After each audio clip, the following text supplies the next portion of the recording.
All right, in this section, we're going to talk about income statements and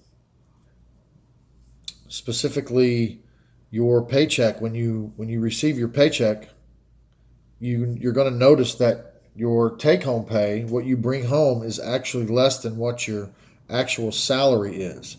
So we're going to dive into the reason why your take-home pay is lower than your salary. Employees have many different expenses that are taken out of their paycheck.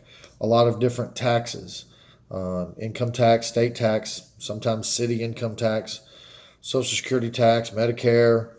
You have retirement plan contributions that are taken out of your paycheck, insurances. These things can add up to be thousands of dollars over the course of a year, but rather than taking them out in one lump sum, they spread them out over the course of every paycheck so that you get a little bit taken out of every paycheck as the year goes by. So your salary, okay, that's what your total pay is. That's your gross pay. That's called your gross pay, a new term. The amount that you take home is your net pay, or what you net, or your take home pay. Okay. Every time you get a paycheck, you're going to get a pay stub. And that pay stub is going to list all of those deductions for that current pay period that comes out of your gross pay. And then what's left over is the amount that you get to take home, or your net pay. The deductions for all of these withholdings, especially specifically the taxes, are based on information that you submit when you're hired, called a Form W-4. It's an employee's withholding allowance certificate. It basically dictates how much taxes are withheld from your paycheck each time. Um, that amount is withheld and then sent to the appropriate government or private agency. So it might get sent to the IRS, it might get sent to the state or the city if you have city taxes. Social Security and Medicare payments are also withheld and sent to the government. At the end of the year, you get a list of all of those deductions and all of your income on a form called Form Form W-2, a wage and tax statement. That form must be given to you by the end of January. So your employer must supply that to you by the end of January. It's called a Form W-2. It has all of your wage information, all your taxes information, all your withholding, and that's what you're going to use to file your taxes every year. And every time you file your taxes, you have to submit a copy of that W-2.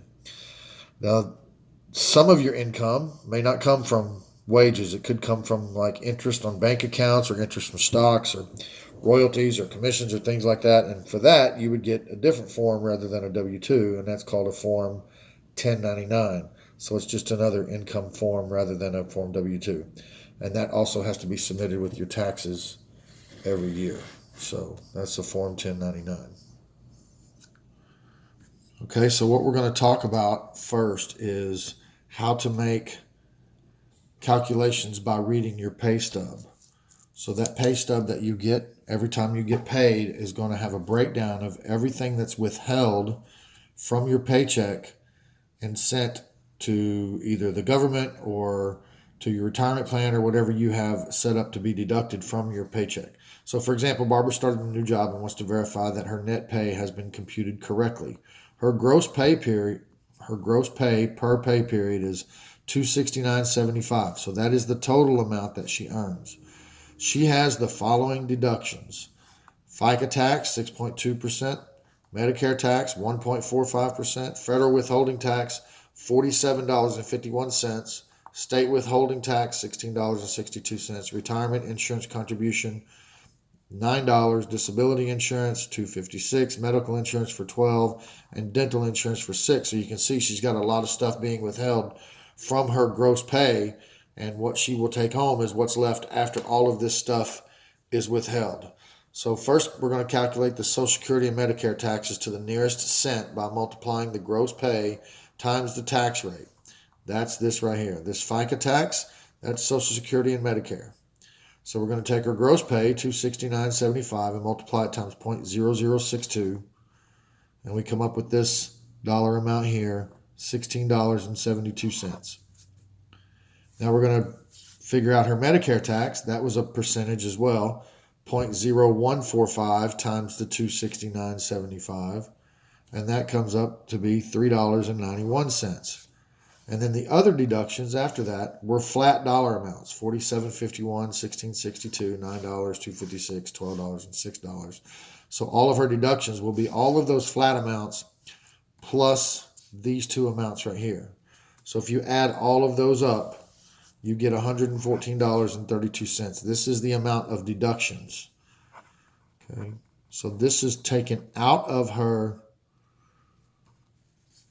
gross pay. So 269.75 minus 114.32. So her net pay, what she would bring home, is 155.43. So you can see, after all of these deductions, a lot of times you're not bringing home what you think you would in your gross pay. So